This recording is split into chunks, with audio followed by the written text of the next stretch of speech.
Abençoe cada um de vocês.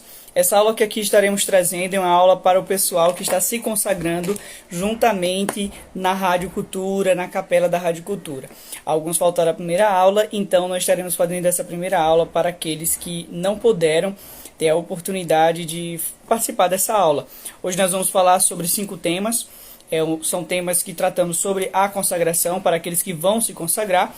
A primeira aula nós vamos então tratar sobre o mundo mundano, no qual falaremos sobre os 3 inimigos da nossa alma. Falaremos também sobre a soberba, sobre a riqueza, sobre os prazeres e também a diferença entre pecado e tentação. Tentarei ser o mais breve possível, mas ao mesmo tempo realmente retirar todas as dúvidas. Peço que aqueles que aqui estão, se quiserem, podem enviar para outras pessoas também participar e logo em seguida já estaremos dando início. Quero que vocês saibam que Nossa Senhora, ela esperava cada um de vocês para se consagrar. É promessa de Nossa Senhora que cada um daqueles que começa a consagração, e ela vai sempre chamar alguém da nossa família. Então, não tenha medo e não tenha vergonha, mas ao mesmo tempo tenha essa plena certeza. Às vezes temos muitos medos e achamos que não vamos conseguir, ou até mesmo temos vergonha de dizer que somos cristãos de verdade, católicos. Então não tenha isso. Tenha plena certeza que é a própria Virgem Maria que te carregará nos braços para que você possa ter uma plena realmente convicção da sua fé e conhecimento realmente, para que possamos vivenciar essa fé cada vez mais. Então, vamos dar início. Saiba que nesse momento que estaremos participando da consagração, seremos gestados através do ventre da Virgem Maria e, como diz na palavra, nasceremos uma nova criatura.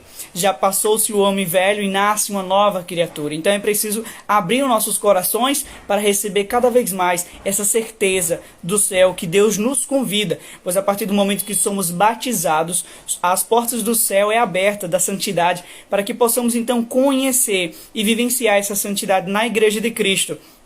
Lembrando que a Igreja de Jesus é um corpo místico. Nós somos parte desse corpo místico. Jesus é a cabeça, nós somos parte. Por isso que a Igreja Católica ela é 100% santa. Não é uma igreja santa e pecadora. Ela é 100% santa porque o Cristo é santo. Nós, que fazemos parte dela, somos pecadores. E por isso que Jesus veio para nos dar essa salvação. Jesus ele veio para os doentes. Por isso que diz que Jesus é o médico dos médicos. É preciso ter essa certeza que a igreja é como se fosse um grande hospital, no qual lá está pessoas doentes querendo ser curadas. Então não imagine que na igreja terá pessoas sempre perfeitas. Haverá pessoas então imperfeitas que reconhecem essa imperfeição, mas quer cada vez mais tornar-se perfeito pelo Cristo e de fato ser cristão, pois ser cristão é imitar o Cristo, ser cristão é ter atitudes de cristão, realmente amando Jesus diariamente, gradativamente aos pouquinhos vamos evoluindo espiritualmente, vamos conhecendo a nossa fé, vamos amando a Jesus com a vida. Então vamos dar início a esse primeiro ponto, primeiro tópico que aqui eu estarei abordando: mundo mundano. O mundo mundano ele traz 3 inimigos para a nossa alma. Qual é esses inimigos? O primeiro inimigo é o próprio mundo. O mundo ele vai trazer coisas que vai tentar nos roubar de Deus. E você percebe quantas vezes você estava na presença do Senhor e de repente vem tentações, vem coisas que você acaba desistindo, você acaba desestimulando e você acaba pensando conforme o mundo pensa. Então a gente tem que ter muito cuidado com aquilo que estamos assistindo, aquilo que estamos ouvindo, porque de tanto ouvir uma mentira acaba se tornando uma verdade. Então temos que ter muito cuidado com as armadilhas que o mundo vem trazendo para nós. O segundo inimigo da nossa alma é o demônio. E aqui nós não podemos achar que tudo é o demônio. De fato ele existe, de fato ele vai tentar contra nós, mas muitas das vezes algumas coisas que acontecem com a nossa vida é devido às nossas escolhas, às nossas más escolhas, e traz consequência. E aí nós lembramos da lei de Newton, de Newton. Toda reação, no caso, toda consequência vai trazer uma reação ali. Tudo que fazemos, toda ação há uma reação. E aí o terceiro ponto, que é o inimigo da nossa alma, é a carne. A carne muitas das vezes nos trai. Muitas das vezes a carne ela realmente vai nos tentar. E por isso que Jesus, no Monte das Oliveiras, quando estava orando ali com os apóstolos, ele diz: olha, o espírito está pronto, mas a carne é fraca. Por isso que ele pede que possamos vigiar e orar. É preciso sempre estar em alerta, senão a gente acaba caindo e deixando esse estado de graça, de estar com Cristo, verdadeiramente amar Jesus. É preciso então lutar para que não caiamos nas tentações que esses 3 inimigos da nossa alma vai trazer. Por esse motivo é preciso entender que o mundo ele vai ter horror ao sofrimento, mas ele sempre vai adorar os prazeres. E é preciso que possamos ter bem claro em nossa mente: tudo eu posso, mas nem tudo me convém. É preciso que você entenda que nem tudo nos convém, a gente precisa ter essa boa escolha, pois Deus nos deu o livre-arbítrio para que possamos ter boas escolhas. Não somos marionetes no qual Deus ele simplesmente vai mandar ali, simplesmente ele dá a escolha, ele convida, ele mostra o caminho, ele mostra o que é o melhor para nós, mas cabe a cada um de nós permanecer com a salvação que já nos foi dada através da ressurreição de Jesus. Então Jesus ele nos dá a salvação, mas cabe a cada um de nós querermos verdadeiramente permanecer no colo do Cristo, a tal ponto que possamos então deitar nossa cabeça no ombro de Jesus, como João Evangelista fez, pois ele amava Jesus Cristo, ele tinha essa intimidade com Deus. É preciso pedir ao Senhor: Senhor, dá-me essa intimidade, deixa-me realmente te amar como os santos te amaram, não me contentar com um pouco, eu preciso ir além. E aqui entra a questão de ser salvo e ser santo, a diferença. Ser salvo é simplesmente cumprir os 10 mandamentos, como acontece ali com o jovem rico. Repare bem, ele chega para Jesus e diz assim: Senhor, o que eu posso fazer para te seguir? Jesus chega e diz: olha, vende tudo e me segue. Porque nesse ponto, ali, eram as riquezas que estava prendendo o jovem rico. Mas muitas das vezes o que nos prende são vícios. E aí falaremos logo em seguida na parte dos prazeres e também da riqueza.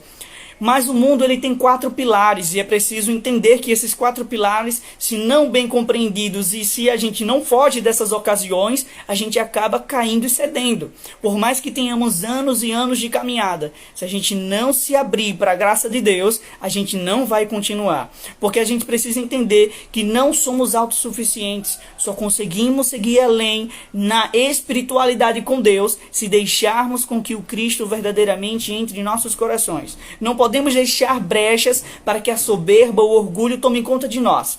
Então, o primeiro ponto, o primeiro pilar, do mundo é as frases enganosas. Quantas das vezes fomos enganados por essas frases enganosas que simplesmente vêm com um teorzinho de que é bom e a gente acaba acreditando. Nós acabamos cedendo a isso. Repare bem, muitas das vezes chega e diz assim: Deus é amor, Ele não quer saber, e já relativiza tudo a tal ponto de dizer que nada mais é pecado. Que Deus ele só quer o seu coração. Eu digo sempre: olha, Deus não quer só o coração não, Deus ele quer a gente por inteiro. Então a gente não pode relativizar a nossa fé a tal ponto de dizer que a missa não é de fato um sacrifício, é um simples ser, uma simbologia. Não, é o próprio Cristo que se entrega. É o maior milagre que acontece na face da terra. O próprio Deus que vem ao nosso encontro. Então quando olharmos para a missa, temos que ver com olhos espirituais, a tal ponto de imaginarmos que de fato estamos naquele momento ali no qual o Cristo se entrega. É como se a gente parasse no tempo, voltasse 2000 anos atrás e estivéssemos diante de Jesus sendo sacrificado ali. Ele está se entregando. E a missa é o sacrifício do Cristo, mas é um sacrifício incruento, no qual ele não sente dor, mas ao mesmo tempo não para na cruz, pois ele ressuscitou. Então na Santa Missa é o sacrifício, mas também a ressurreição do Cristo, é a certeza plena da vida eterna. Então nós que somos cristãos não podemos parar somente na ideia de que morreu, acabou. Não, isso é frase enganosa, pois acreditamos na vida eterna e é isso que nos sustenta. É o centro da nossa fé, é a ressurreição de Jesus, o Cristo que ressuscitou e trouxe a salvação. O segundo pilar do mundo é as piadas e perseguições. Quantas das vezes, pelo simples fato de estarmos indo ao encontro de Jesus, a gente foi vítimas de piadinhas, de perseguição, tanto no âmbito de nossa família ou até mesmo em outros âmbitos, na faculdade, no trabalho, tantos lugares. São lugares que vêm e a gente precisa estar preparado.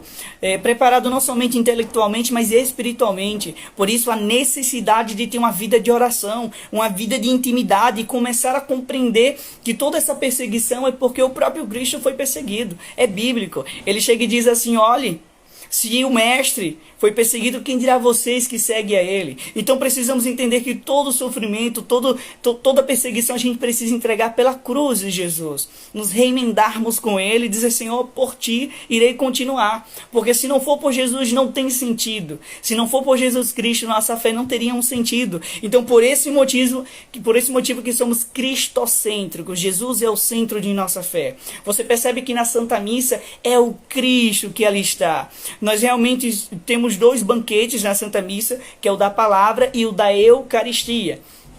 E para estarmos prontos para comungar, estar em comunhão com o Cristo, é preciso estar com o coração puro, o coração limpo. Por isso a necessidade de ter sempre esse momento de estado de graça. Ou seja, por isso que é necessário ir buscar a confissão. E aí logo mais eu falarei sobre a questão do pecado original. Por isso que há necessidade ainda da confissão por conta da concupiscência. Mas vamos prosseguir. O terceiro pilar do mundo é os prazeres e a diversão ilícita. Lembra sempre, tudo eu posso, mas nem tudo me convém. Olha, muitas das vezes somos tentados a muitas coisas, mas precisamos ter bem claro em nossa mente. Somos cristãos, precisamos ser espelho de Deus para o próximo. Lembra na palavra lá em Mateus 5, do 13 ao 16 vai dizer que nós somos sal da terra e luz do mundo. Nós precisamos refletir o Cristo. Isso é ser cristão. Isso é ser católico, apostólico, romano. Não é simplesmente você ir uma vez ou outra na missa. É você verdadeiramente amar o Cristo a tal ponto de depois de ir para a missa você voltar com a sua vida normal ali, mas sendo missão. Ou seja, levando o Cristo em todos os mínimos detalhes. Nós precisamos entender que nada, nenhum cargo, nem o trabalho, independente de aonde você esteja, as coisas que você tem não é em si você. Você está com essas coisas, mas nem tudo vai ser eterno. Então a gente precisa começar a guardar tesouros no céu. A gente precisa começar a ter esse olhar espiritual e saber que se tornar uma pessoa arrogante, soberba, egoísta, por conta do que você tem agora, não vale a pena. Pois você não sabe o dia de amanhã, nem sabe se estará vivo amanhã. Então é preciso você começar a ter esse desapego de si mesmo. Entender que não posso simplesmente ser uma pessoa apegada às coisas mundanas. Eu posso ter, mas não posso deixar com que elas me tenham. E aí nós continuamos. E o quarto e o último pilar do mundo. Lembrando que essa aula aqui é para os consagrados, mas você que está assistindo pode assistir, viu? Já vai despertar o desejo de ser consagrado também. O quarto pilar do mundo são os falsos modelos. Quantas das vezes temos falsos modelos? Como assim? Um influenciador, um cantor diz assim, aquela pessoa é meu ídolo, alguém de um time. E você percebe como a sociedade ela está cada vez mais nessa crise de identidade. Já não sabe mais em quem se espelhar. E se espelha em um cantor que simplesmente vive mostrando o seu próprio corpo e assim vai. Então a gente não pode ter falsos modelos, nem mesmo dentro da igreja. Nós precisamos ter bem claro em nossa mente que eu vou para a missa, eu vou para a igreja, não por causa do padre, mas por causa de Jesus Cristo que ali está se doando diariamente. E aqui eu quero enfatizar a importância do padre. O padre, através das suas mãos sacerdotais, tem o Jesus eucarístico, pois ali acontece o milagre da transubstanciação. O Cristo desce ao nosso encontro, mas não podemos em si simplesmente ir por conta dele. Nós precisamos ir por conta de Jesus Cristo, pois é o próprio Cristo que sustenta o sacerdote. Então nós precisamos começar a valorizar os sacramentos, precisamos começar a valorizar aqueles que ali estão dentro da igreja. E juntamente com a própria Virgem Maria, precisamos ter esse sinal de compromisso, de desejar verdadeiramente ter esse compromisso de serviço com a igreja. Eu preciso entender que eu, sendo igreja, a partir do momento que sou batizado, eu preciso ter esse compromisso com Deus. Não é com as pessoas, não preciso querer reconhecimento. Eu preciso verdadeiramente amar o Cristo sem querer algo em troca. Eu preciso amar Jesus porque Ele se entregou por mim. E aqui, para entrar no outro tópico, eu quero fazer uma breve reflexão. É uma história muito antiga que diz bem assim, que Jesus, quando estava no Horto das Oliveiras, no Getsemane, orando e dizendo, Pai, afasta de mim esse cálice. Simplesmente Deus deixou com que ele visse. E naquele momento ele enxergou ele na cruz, e ele sofrendo, mas quem estava diante dele era você, era eu. E você dizia bem assim, Senhor, eu reconhecerei, eu serei recíproco. Eu verdadeiramente vou retribuir tudo aquilo que fez por mim, pelo que o Senhor fez, se doou. E por esse motivo Jesus seguiu à frente. E você percebe que em todos os momentos, Jesus Cristo, antes de fazer um milagre, antes de partir para a missão, lá estava ele, orando. E diz, ele desceu do monte, ele acabou de orar. Bem assim somos nós, precisamos ter vida de oração. Sem vida de oração não vamos seguir à frente. Sem vida de oração não vamos conseguir, pois vamos nos tornar fraquejados. E aí vem a tibieza, a frieza espiritual, o desejo de desistir, até mesmo da própria vida. E muitas das vezes a gente simplesmente nos questionamos, será que realmente estamos vivendo ou existindo? E muitas das vezes simplesmente estamos existindo. Trabalho, casa, estudo, e se torna um ciclo vicioso no qual a gente deseja e anseia o final de semana para poder respirar um pouco, e a nossa vida está tão rápida, que a gente não tem tempo nem para Deus. A gente não tem tempo nem para ter um momentinho com Deus, de oração, você e Deus. Como diz na palavra, entra no teu quarto, fecha a porta e fala com Deus. Quantas das vezes a gente faz isso durante o dia? Quase nenhuma, e quiçá se fazemos. Então precisamos mudar isso, cambiar nosso jeito de viver. Pois nós precisamos ter plena certeza, é o Cristo que me sustenta. E aqui eu quero fazer uma breve reflexão sobre os signos. Muitas das vezes a gente acaba deixando com que o signo se torne um ídolo, ou seja, colocando no lugar de Deus. Tudo aquilo que você coloca no lugar de Deus é idolatria. E por que não pode o signo? Porque a igreja ela diz, olha, não somos supersticiosos. Tudo aquilo que for superstição, tira da tua vida. Quando você simplesmente coloca um elefante com a bunda virada para a rua ali, é superstição. Botar um sapo para simplesmente livrar do mal olhado, superstição. Então para de superstição com sua vida. O signo você simplesmente faz com que ele fique no lugar de Deus, porque você acredita piamente que ele vai decidir o seu futuro. E você já acorda olhando, o que o meu signo diz para mim hoje? Ao invés de ler a palavra, ao invés de ler a Bíblia, você já vai lendo o signo. Será que tem alguma coisa boa? E aí você para de falar com as pessoas porque diz, daquele signo eu não me comunico. Então para de superstição. Você é católico, apostólico, romano, não tem espaço para isso. Porque quem deve reinar no seu coração é Jesus Cristo. Quem deve ter o senhorio dele na sua vida é Jesus. E não simplesmente coisas, ou dinheiro, ou signo, nada de superstição. Continuemos. Eu estou um pouco acelerado por conta que eu tenho que trazer todos os tópicos. E posteriormente, aqueles que começarem a frequentar as aulas vão poder partilhar e eu estarei falando mais calmamente, né? Vamos agora prosseguindo. O segundo ponto que aqui eu quero trazer é sobre a soberba. E aqui eu quero dar uma pausa para deixar bem claro. Estamos nos consagrando. Nessa primeira consagração, nós iremos tratar, no caso, serão blocos. Primeiro bloco, o mundo mundano. Segundo bloco, falaremos sobre o conhecimento de si, se autoconhecer, às vezes não se conhece. Depois vamos estudar sobre Mariologia, depois Cristologia. Tentarei abordar em pouquíssimas aulas muitos tópicos importantes no qual a gente precisa levar para a vida. E um deles é a soberba.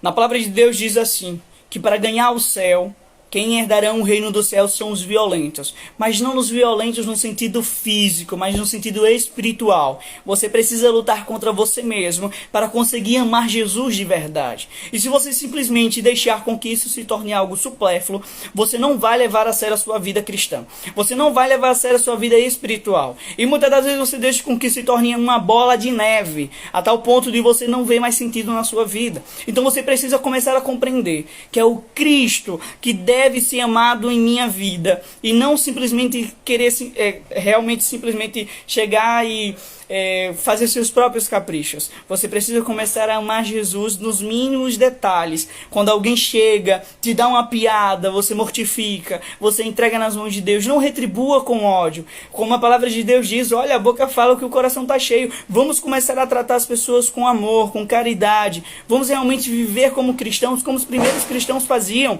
Os primeiros cristãos, eles viviam de uma forma linda, belíssima. Tinha briga? Tinha, mas eles deixavam com que o Cristo fosse o centro. Então eles resolviam tudo no diálogo, tudo na oração, e nós vemos que dificilmente isso está tendo hoje em dia. A gente precisa começar a ter uma vida mais orante, não somente quando alguém está me vendo ou quando as câmeras estão ligadas, mas verdadeiramente todos os dias. Pedir ao Senhor, porque se não pedirmos não vamos conseguir. Vamos falar sobre a soberba.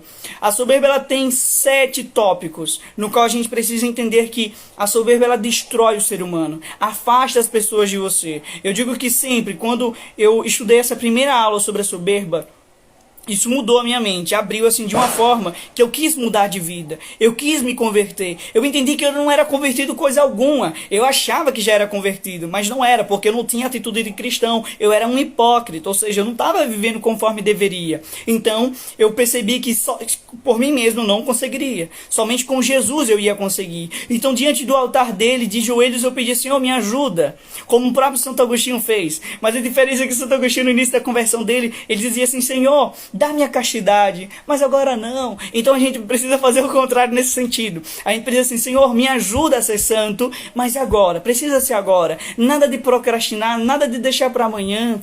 Então a gente precisa lutar contra si mesmo, contra as nossas inclinações.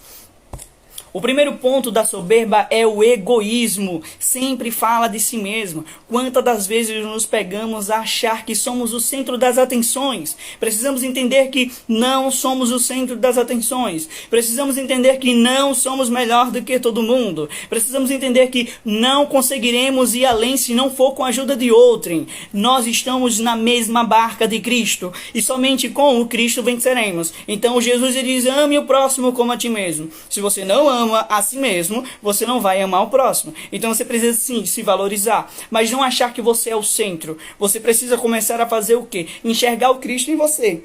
Começar a enxergar que Jesus está em você. Enxergar o seu valor, beleza, mas não deixar com que isso se torne uma soberba, um egoísmo, uma bolha que te afasta de tudo e todos. O soberbo, ele sempre tem razão. Ele sempre vai dizer: eu estou certo, eu sou isso, eu sou aquilo. E se alguém chega para dar um questionamento ou até mesmo uma opinião, até mesmo que seja boa, o soberbo ele vai dizer: não preciso disso. Para que isso? Eu consigo sozinho. Então precisamos ter humildade. Somos cristãos, somos marianos. E principalmente quem está se consagrando. Lembre-se, você está se consagrando a Jesus por Maria. Ao se consagrar a Jesus por Maria, nós imitamos o modelo que é a própria Virgem Maria. Ela traz várias virtudes e uma delas é a humildade. Nossa Senhora, ela nos ensina, ela nos dá uma aula de humildade. Em vários momentos, quando ela não compreendia, quando Jesus, por exemplo, apenas um jovenzinho se perdeu, e quando chega para ele diz assim: meu filho, por que você fez isso? Você deixou eu e seu pai aí muito preocupado. Ele falou assim: mãe, você não sabe que eu estou cuidando das coisas do meu pai? De Deus? E aí, o que é que uma mãe normal faria? Dava um tapa, brigava, reclamava. Ela não. Era diferente, ela tinha humildade. Ela sabia da missão que ela tinha, porque ela disse: eis-me aqui a serva do Senhor. Então ela não compreendeu naquele momento, mas ela guardou no coração dela e falou assim: Deus tem um propósito para mim. Ô glória! E aí continuamos, né? Vamos lá. Então é preciso todos os dias, todo santo dia, ao acordar, primeiramente, ao invés de olhar a mensagem: será que estão falando comigo? Vai rezar. Começa já dizendo, junto com a Virgem Maria: eis-me aqui o servo, a serva do Senhor. Eu quero me tornar uma pessoa melhor. Eu quero me tornar um cristão de verdade. Então você precisa dizer: Nossa Senhora, intercede, me ajuda a amar o seu filho, porque não há ninguém nesse mundo que amou mais Jesus do que a própria mãe. Então, também, bem como não há ninguém que amou mais Maria do que o próprio Jesus Cristo. Segundo, vamos continuando aqui. Terceiro tópico da soberba: não reconhece que está errado. Ele sempre tem razão e nunca vai reconhecer que está errado. Se alguém dizer que essa pessoa está errada, ela começa a brigar com todo mundo. Então é preciso ter cautela, é preciso ter humildade novamente. Tira o egoísmo, coloca a humildade no lugar. O soberbo, ele sempre vai se achar melhor, já foi dito, ele sempre se acha melhor, é outro tópico aqui. O soberbo, ele sempre se acha melhor do que todos, então ele simplesmente não acha que alguém possa ser melhor do que ele. Ele já está ali, ele sempre é melhor. Traga um pouco da realidade da convivência em comunidade católica cristã. Muitas das vezes há isso, há pessoas que se acham donas da igreja. Eu tenho 30, eu tenho 40, eu tenho 10, eu tenho tantos anos de igreja, ninguém pode ser melhor do que eu. Se chega alguém querendo ajuda, não. A gente precisa ser acolhedor e dar espaço para todos. Lembre-se, a igreja não é sua, a igreja é de Jesus Cristo. E nós precisamos continuar por conta de Jesus. Se alguém fez alguma contrariedade, se alguém não reconheceu o seu valor, o seu esforço, para de vitimismo e começa a dizer: Senhor, eu estou aqui por ti. Foi isso que me fez continuar católico. Quando veio as contrariedades, e vão vir, quando a gente começa a viver em comunidade, a gente começa a conhecer mais a intimidade um dos outros, e aí a gente começa a perceber que nem todo mundo é perfeito. Por esse motivo, não tenha falsos modelos. Não idealize ninguém. Idealize o Cristo. A igreja coloca os santos para serem idealizados no sentido de setas que apontam para Deus.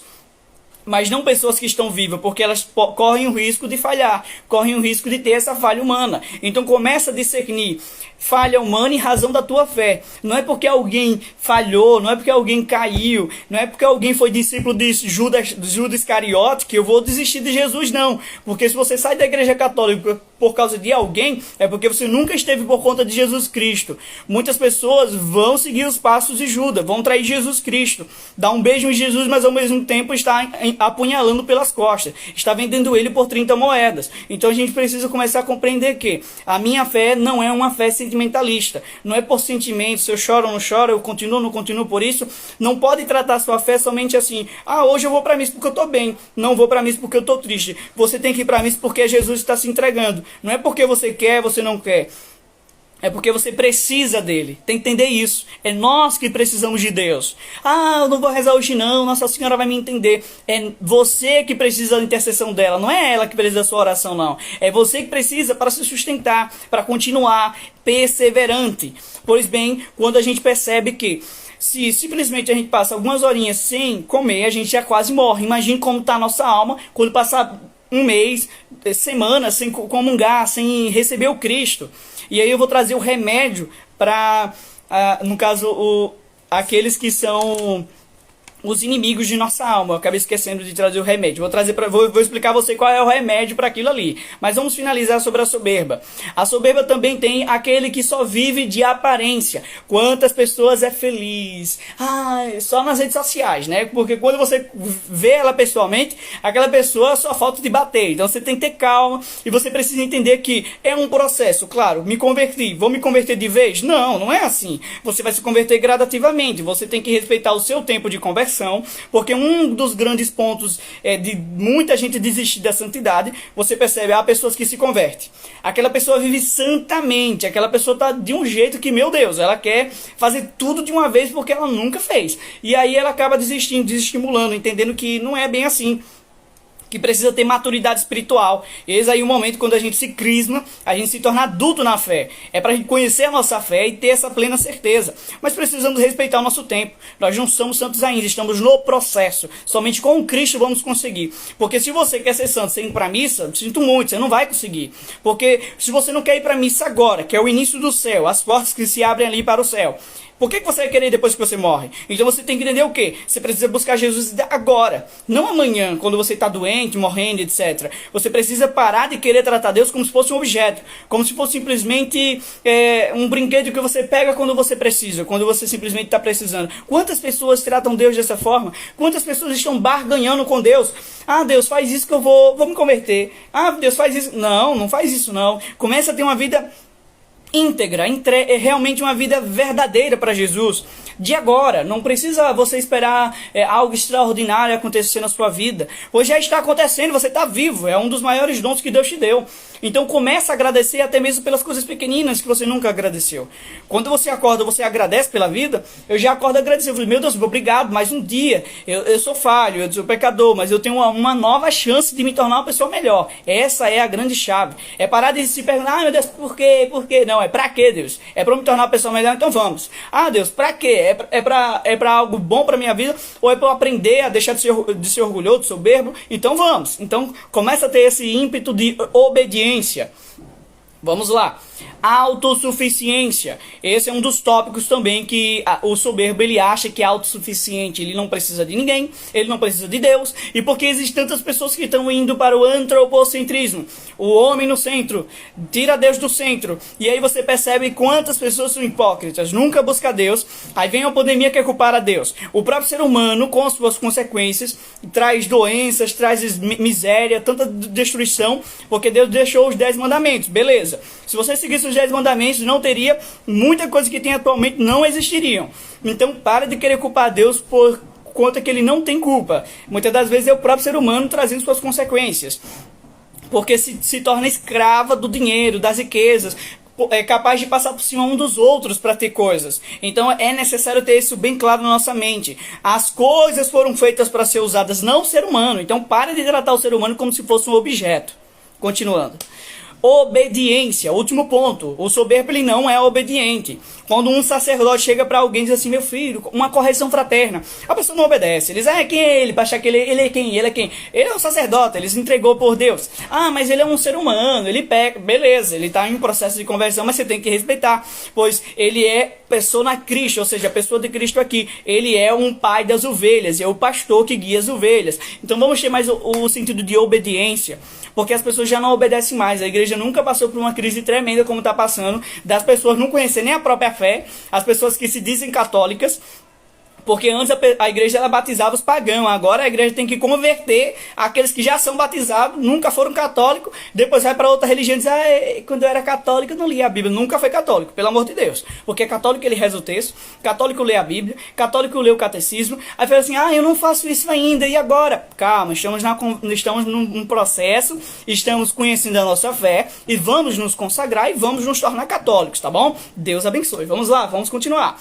Agora eu vou trazer o remédio para o inimigo de nossa alma, que é o mundo mundano. Pois existe duas realidades de mundo, o mundo mundano e o mundo que Deus criou para nós. Era um mundo perfeito, um paraíso. Só que aí o que aconteceu? Desobediência, né? Adão e Eva comeu a árvore e aí vai. A árvore o quê? No caso, a maçã. A maçã da árvore, não foi a árvore não, tá bom? Vamos lá. Continuando, gente. Vamos falar um pouquinho sobre Adão e Eva. Uma pausinha para respirar, né? Vamos falar um pouco sobre Adão e Eva e aí eu trago o remédio. Vamos lá. Adão e Eva. Adão e Eva, quando pecaram, eles trouxeram então o pecado original. Quando nós nascemos, já nascemos com o pecado original. É um pecado que não é culposo. Então uma criança ela tem o pecado original, não que ela fez aquele pecado, mas ela nasceu por conta dos primeiros pais, que é Adão e Eva. E diferente de Adão e Eva, Jesus é o novo Adão e ele pisa na cabeça da serpente. Maria é a nova Eva e ela pisa na cabeça da serpente. Lá em Gênesis 3:15 diz assim, que a mulher pisará na cabeça da serpente, é Nossa Senhora. Beleza. E aí o que acontece? Antes, com o João, por exemplo, João Batista, ele trazia um batismo de conversão. Já Jesus é um batismo de salvação. Por isso que há necessidade de batizar todos, independente se é criança, se é adulto, porque é um batismo no qual vai inserir essa pessoa no corpo místico da igreja. Vai fazer essa pessoa ser igreja. Então, quando alguém é batizado, ela deixa de ser criatura e se torna filho de Deus. Filho pelo Filho, que é Jesus, que nos deu essa salvação. Mas lembre-se, a salvação foi nos dada, mas é preciso perseverar essa salvação em nós. Se não tivermos atitudes conforme o cristianismo, não seremos salvos. Então a gente precisa ter bem claro isso. Como diz lá, voltando para a nossa live. Como diz, nós precisamos ter isso bem claro em nossa mente. Como diz lá em... Meu Deus, perdi... Meu Deus do céu, ligaram para mim aqui, eu me perdi tudo aqui agora. Estávamos falando sobre o batismo, né? Então a gente precisa ter essa clareza de que o batismo, ele nos dá essa necessidade de entender que somos discípulos de Jesus. Então é preciso, verdadeiramente, enquanto católicos, cristãos, realmente entender o peso do nosso batismo. Pois o sacramento do batismo, ele vai abrir as portas para a santidade, ou seja, abrir as portas para os outros sacramentos. Olha que lindo! Então, é como linda, né? Essa questão toda, assim, essa dinâmica e a importância. Por exemplo, quando a criança é batizada, ele é batizado através da fé dos pais. Mas a partir do momento que ela cresce, ela vai fazer a primeira comunhão, ela vai entender quem é Jesus, vai poder comungar o Cristo. Depois vem aí o crisma. E é o momento que ela se torna adulto na fé. E é ali que ela escolhe se ela quer de fato seguir o cristianismo ou não. E aí nós vamos prosseguindo. Qual é o remédio? São 3, tá bom? São 3 o remédio para a nossa alma. Porque o mundo, ele tem o inimigo da nossa alma, que é o mundo, o demônio e, no caso, a carne. Mas existe um remédio, que é a oração, o jejum e a Eucaristia. A oração, o jejum e a Eucaristia. Ou seja, a oração, os jejuns podemos colocar a penitência, a mortificação e a Eucaristia. Nós não conseguimos seguir sem Jesus eucarístico, pois é o alimento de nossa alma. E precisamos deixar isso bem claro, que é Jesus que é o alimento de nossa alma, o que nos sustenta. A Igreja Católica ela vive de Jesus eucarístico, ou seja, sem Jesus não nos sustentaríamos, sem Jesus não teríamos tantos santos, pois é esse o motivo que nos motiva realmente a seguir em frente. Vamos prosseguir então. Agora vamos falar sobre são boas riquezas? É algo bem breve. Eu sempre digo que sim e não. Como assim? A riqueza ela não é ruim. Não é que você não pode ter riqueza. Você pode trabalhar honestamente e ter suas coisas. Isso é bom. Mas o grande problema é quando você se torna escravo da riqueza. Ou seja, quando você deixa com que as riquezas se tornem mais importantes. Quando você já não tem mais nem vida. Quando você simplesmente não deixa nenhum tempo para Deus. Quando você deixa com que a riqueza se torne um vício, que fique no lugar de Deus, se torne uma idolatria. Então é necessário que você tenha isso bem claro, que eu preciso deixar com que o Cristo realmente seja o centro. Como diz lá em Mateus 6, que não podemos ter dois deuses, ou amamos a Deus, ou amamos ao dinheiro.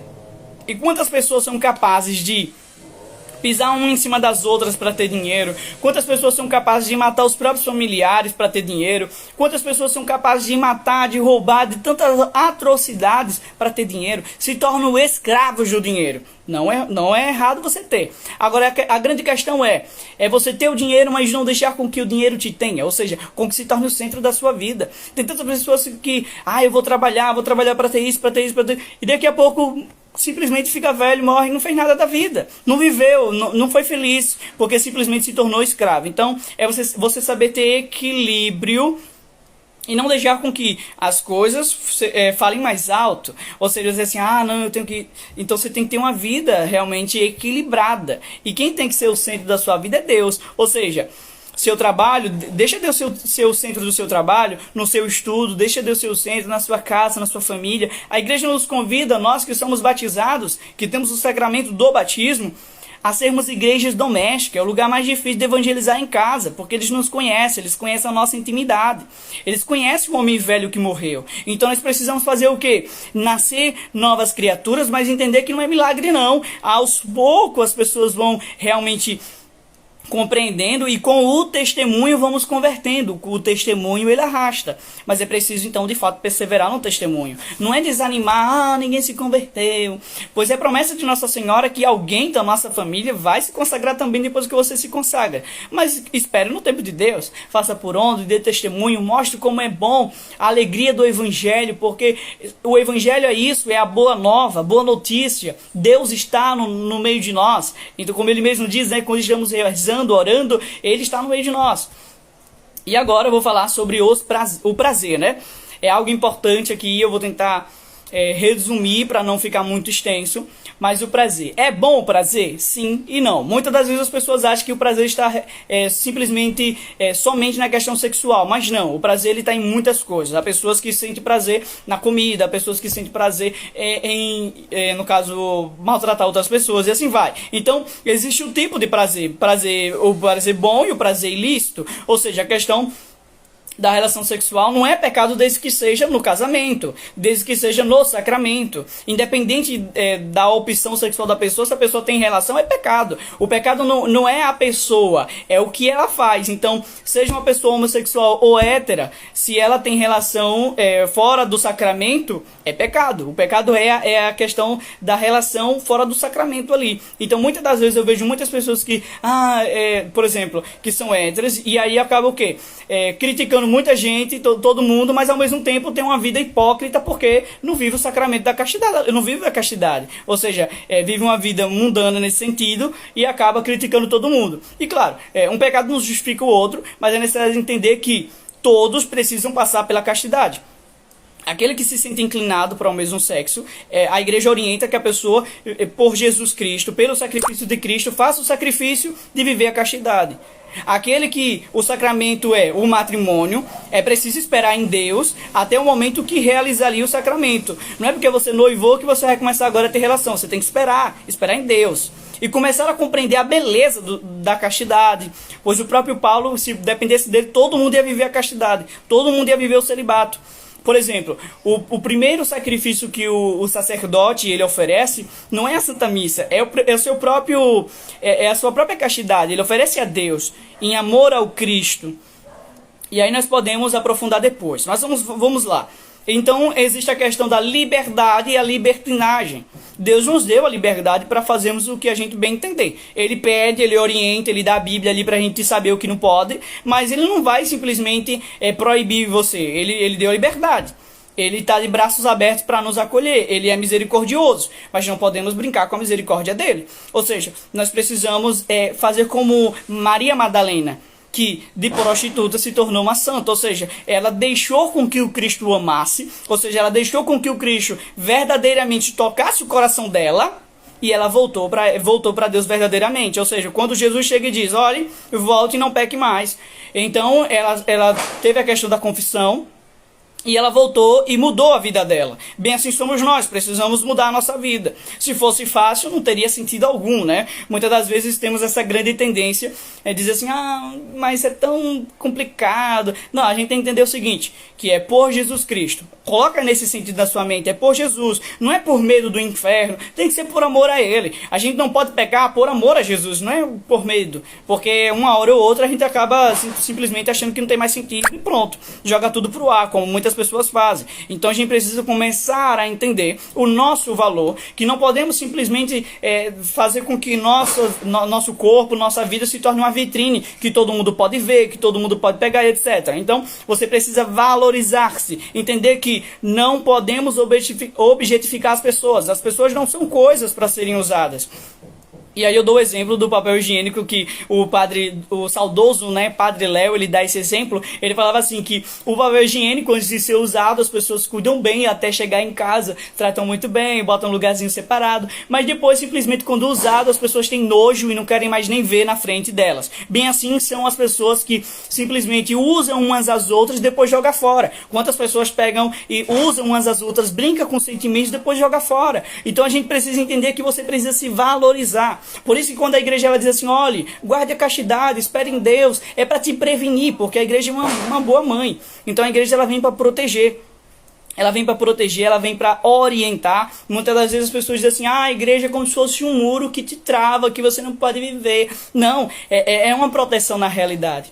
Porque ela vem orientar, porque ela sabe muito bem o que pode acontecer. Porque quando alguém tem uma relação simplesmente fora do casamento, quantas feridas são abertas ali no coração daquela pessoa. Porque o casamento, o sacramento no casamento, a questão da relação, ela é sagrada dentro do casamento. Porque ali está se entregando por inteiro, é a junção de duas almas. Quando a pessoa casa, se ajoelha diante de Jesus Eucarístico, e o casamento não é somente entre o esposo e a esposa, é o esposo, a esposa e Deus. Deus está no centro, Deus precisa ser o centro. Prosseguindo, então nós não podemos agir como bichos, por impulso. Quantas das vezes as pessoas já não conseguem mais se segurar e aí cai nos vícios da pornografia, da masturbação, de tantas coisas, já não valoriza a si mesmo e começa a agir de uma forma assim tão degradante, no qual não valoriza mais a sua própria imagem, que você é imagem e semelhança de Deus. Então você precisa se valorizar. Esse é o ponto-chave. Se valorize. Dê-se ao valor. Não deixa com que brinca com o seu coração, não. Você não é uma coisa descartável para te usar e jogar fora, não. Então começa a se valorizar. Por isso a beleza da modéstia. Porque você se valoriza, você se guarda para aquele que vai te dar valor também. Porque a igreja diz assim, olha, para a mulher ser submissa, mas a igreja também diz para o homem amar sua esposa como Jesus amou a igreja. Jesus foi capaz de dar a vida pela igreja. Então, é algo múltiplo. Quando diz que a mulher foi tirada da costela, não quer dizer que ela não está nem acima nem abaixo, está do lado. Ou seja, um ajudando o outro, reciprocidade, respeito, diálogo, tudo isso tem que ter no relacionamento. Porque se no relacionamento não tem tudo isso, não é realmente um relacionamento. Porque tantas pessoas têm o divórcio? Porque já começou o início muito errado, já começou com traição, já começou com relação, já começou tão errado, que aí a tendência é levar tudo isso para o casamento, levar vício, levar problemas. Então, se você está namorando ainda, se você está noivo, começa a ceifar tudo isso antes de casar, porque senão vai ser muito mais difícil você tirar vícios desse tipo quando você acabar casando. Porque até mesmo no casamento tem a castidade. A castidade, claro, cada um tem a sua realidade de vivência. Então a castidade no casamento é ser fiel, é não trair, é respeitar, é entender, e assim vai. Diálogo. Cada um tem a sua realidade. Vamos prosseguindo. Agora nós vamos falar sobre o último tópico, que é tentação e pecado. Vamos lá. Qual a diferença? Entenda que ser tentado não é pecado. Pecado é cair na tentação. Porque quando você está sendo tentado, você está na aprovação. Agora, se você venceu a tentação, disse não ao demônio e não deixou com que isso te tirasse da graça de Deus, você ganha méritos diante de Deus. Agora, o pecado, existem duas realidades do pecado: o venial e o mortal. Talvez você nunca ouviu falar sobre isso. O venial é um pecado menor, no qual um pecado, por exemplo, os pecados capitais. E os pecados capitais, eles podem gerar ali um pecado mortal. E os pecados mortais, para você ter uma ideia, é como se fosse somente ali a questão ali dos 10 mandamentos. Mas é muito mais do que isso, porque se você pegar o primeiro mandamento, por exemplo, cada mandamento que tem ali, e você começar a procurar mais a fundo, você vai ver que tem muita coisa dentro de cada um. E lembre-se, os 10 mandamentos não é somente o sexto. Muitas das vezes as pessoas ficam fixadas somente no sexto, que é o da castidade. Aí fala assim, eu não estou mais pecando contra a castidade, então eu estou de boa. Não, tem mais ainda, viu? Tem o honrar pai e mãe, tem amar a Deus sobre todas as coisas, amar a Deus sobre todas as coisas em todo canto. É você não deixar com que o respeito humano tome conta de você, ao ponto de você ter vergonha da sua fé, ao ponto de você ter vergonha de rezar um texto na frente de alguém. Então você precisa trabalhar isso dentro de você para amar Deus de verdade. Porque Deus ele diz, olha, se você tiver vergonha de mim, no dia do juízo final, não vou nem te conhecer, porque você não era meu amigo de verdade. Pois Deus ele nos chama de filhinhos. Deus ele quer nos chamar de amigos. Então a gente precisa ser amigo de Deus e ter intimidade com Deus. Como é que você fala com o seu melhor amigo? Você fala de uma forma que você é espontâneo, você é alegre, bem assim é quando você rezar. Para de tratar a oração como se fosse algo tão ruim que você fica, rezar. E aí já vai de um jeito assim tão sem querer, e achando que igreja é tudo chato. Não é assim não. Então vamos começar a mudar isso no nosso coração. Começa daqui, do coração. O pecado mortal, para ser pecado mortal, tem 3 pontos. Precisa ser matéria grave, ou seja, um exemplo, os 10 mandamentos. Precisa ter consciência que aquilo é pecado. Por quê? Porque, como a palavra diz, se eu não vos dissesse, o Cristo diz isso, não seria pecado. Mas eu te disse agora tá bom? É pecado. Pecado não é o que você acha, pecado é o que a igreja diz. Ponto final. Então, mas como é que eu vou saber mais pecados? Compra seu catecismo e você vai começar a ler, você vai começar a compreender mais a fundo a sua fé, tá bom? Pronto. Então, precisa ser matéria grave, precisa ter consciência e precisa consentir. Quando você é tentado, você ainda tá ali bem na pontinha, aí você tem que fazer o quê? Negar tudo isso aí, sai de retro Satanás, não deixa com que isso tome conta de você. Se você vê que em determinados lugares é propenso para você pecar, você faz o quê? Você vai ceder? Você vai evitar ocasiões, você vai negar isso aí. Por exemplo, um exemplo disso aí é fofoca. Como o próprio Papa Francisco ele diz assim, olha, a fofoca, ela mata, ela causou mais dano do que a pandemia, porque a fofoca, ela vai se espalhando. E quantos danos e quantas pessoas vão morrendo espiritualmente por conta da fofoca? Então a gente precisa tirar isso da nossa vida. O cristão não pode fofocar não. Tira isso da sua vida, larga disso aí. Então a gente começa a compreender mais a fundo a nossa fé e vai começando tudo a se encaixar. E aí a gente agora vai para os 5 passos da confissão. A confissão é necessária.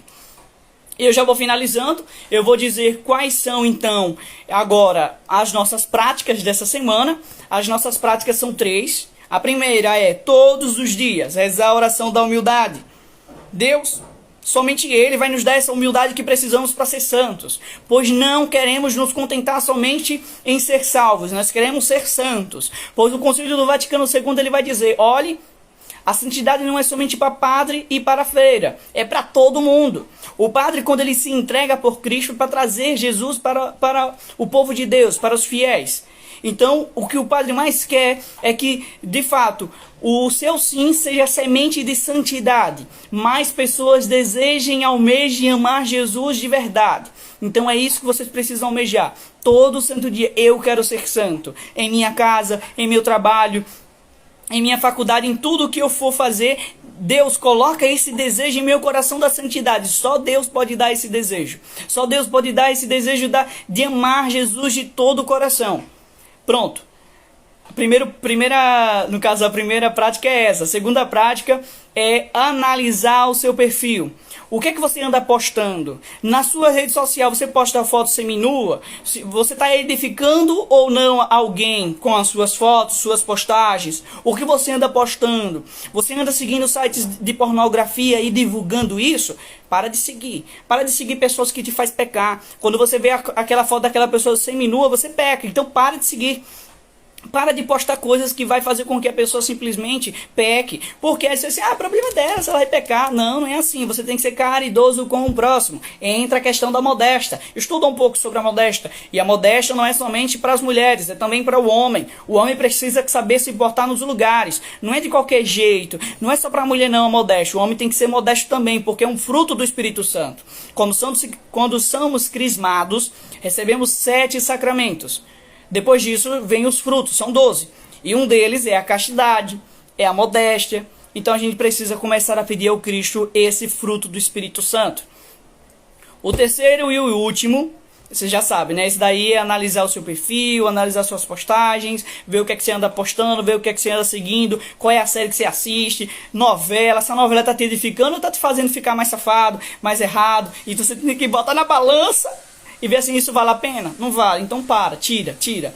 Claro, não é você se colocar numa bolha e se isolar de todo mundo, isso não é ser equilibrado, precisamos ser equilibrado, mas aos pouquinhos a gente vai mudando nosso guarda-roupa. Por exemplo, se eu uso roupa muito curta, que tanto o homem quanto a mulher, claro, hoje em dia tá assim, então eu preciso fazer o quê? Eu preciso ter equilíbrio, saber minhas condições financeiras, que eu não posso jogar tudo e depois não ter nada para vestir. Eu vou aos pouquinhos tirando um, colocando outro, e assim vai. Eu lembro quando eu me consagrei, fiz o propósito de pedir a Deus a graça. Eu retirei muitas coisas, fiquei só com 2 calças e falei, Deus, me dá ajuda aí que eu vou conseguir um dia. E fui conseguindo aos pouquinhos. Então não é nada que vem de paraquedas. Nada vem de paraquedas. Nem a Bíblia vem de paraquedas. A Bíblia foi o povo de Deus que escreveu, inspirado por Deus. Então a gente precisa entender que é aos pouquinhos. E vai pedindo a Deus, ele vai dando a graça. A gente precisa respeitar também isso, esse tempo de conversão que a gente vai ter. Ok. O último passo é a confissão. Essa semana todos precisam se confessar. Porque estamos iniciando um momento espiritual no qual vai transformar o nosso interior. E a gente precisa estar limpo, purificado. Então a gente precisa estar realmente limpo o nosso coração para receber Jesus. Porque se a gente não se confessar, a gente vai acabar caindo. A gente vai acabar continuando nessa bola de neve. E a gente vai desistir da consagração. A gente vai nem mais para as aulas. Então, se confessa. Antes de finalizar aqui, para fazer um bom exame para se confessar, antes é preciso se arrepender. Então ter um coração contrito. É preciso fazer um bom exame de consciência, ou seja, pega um papelzinho, anota, analisa, pensa aí, o que é que você pecou, baseado nos 10 mandamentos. Ai Deus, o que foi que eu pequei? Aí vai anotando, não mostra pra ninguém não, viu? Quando chegar lá, se você tem problema de cabeça, você esquece, você vai lá ler, depois você joga, faz alguma coisa, rasga, pra ninguém ver seus pecados, nem fica contando pra ninguém seus pecados passados, só na confissão, depois já era, passou, já foi arrependido, não precisa mais estar dizendo ou lembrando, porque isso pode ou te fazer com que você traga os desejos novamente à tona, ou fique te martirizando demais. Eu não sou merecedor. Não, Deus te deu o perdão através da reconciliação na confissão, agora é bola pra frente, é você buscar amar Jesus com a vida e pronto. Outra parte aqui que tem que ter é o arrependimento, já falei. Depois, propósito de emendar-se. Quando você se confessa, você faz um propósito. Você diz, Senhor, me ajuda para que eu possa verdadeiramente ter um coração contrito e te amar. Ou seja, não é você se confessar hoje já pensando em pecar amanhã e confessa de novo. Não. Você precisa então se confessar. Ponto, basta. E aí você diz, Senhor, vou lutar de verdade para não pecar mais, mas entenda, você não é dono do futuro, você não sabe se vai pecar ou não. Se pecar, ok, se arrepende e volta para Jesus. Não entra nessa bola de neve de ter pecadinho de estimação. Quando a gente, olha o que acontece. Só porque caiu, aí a pessoa fica, eu vou desistir de tudo. Não, volta para a confissão e luta de novo. Como São João Paulo II diz, santo não é aquele que não peca, é aquele que mesmo pecando, ele continua. Ou seja, ele diz assim, santo não é aquele que não cai, é aquele que mesmo caindo continua levantando. Entende? Então, você caiu, levanta, filho. Você não foi feito pro chão, não. Você foi feito pro céu. Então, bora levantar aí, ó. Autoestima, vamos. E aí, bem assim é a parte aqui, cumprir, no caso, a penitência. Pode te dar uma penitência? faça a penitência, deixa de ser teimoso. O padre não me deu uma penitência, peça a penitência, ele não quis me dar uma penitência, vai embora. E aí você conversa com o outro e um dia você pede, ele vai dando as penitências aí. Não é pra dizer, padre, me dá uma penitência. Ele, não vou dar não, então tá bom, vai pra casa, já foi. E aí você pode, você mesmo fazer alguma penitência, rezar um texto, etc. Às vezes, atualmente, os padres estão passando passagens que se encaixem com a sua realidade para que você tenha uma reflexão maior e mude mais ainda, né? Então é isso, a confissão é um momento para você ser limpo espiritualmente. O padre não vai te julgar nem nada, ele não vai dizer para ninguém também, porque no código canônico ele tem algo ali que ele não pode dizer. Se ele dizer, ele perde, ele deixa de ser sacerdote. Então, claro, uma vez sacerdote, sem sacerdote, ele é penalizado. Então, ele não vai estar dizendo a ninguém. Ele não vai dizer a ninguém, ele está ali para te ajudar, para curar suas mágoas, para te aconselhar. E lembre, saiba diferenciar confissão e conselho espiritual. Você quer conselho espiritual? Diz, olha, padre, eu quero um conselho espiritual. Você quer confessar? Não precisa você contar uma história, um enredo. Quando eu saí de casa, abri o portão, fechei o portão. Não é assim que se confessa. É você ser direto. Olha, fiz isso tantas vezes, me arrependo. E de fato está arrependido. E aí o padre vai te aconselhar ou não. Tem alguns que aconselham, tem outros que não. Independente, o importante é ser perdoado, pois ele está perdoando não em nome dele, mas em nome da igreja, através das mãos sacerdotais deles que são ungidas, tá bom? Deus abençoe cada um de vocês. Não falte mais as aulas. E que Deus nos ajude a continuar nessa consagração e que sejamos muito santos. Quem como Deus? Ninguém como Deus. E depois de Deus, ninguém como Maria. Espero por vocês no sábado, das 9 às 10, lá na Rádio Cultura, tá bom? Na capelinha da Rádio Cultura, vamos aprender sobre nossa fé com fé em Deus. Amém!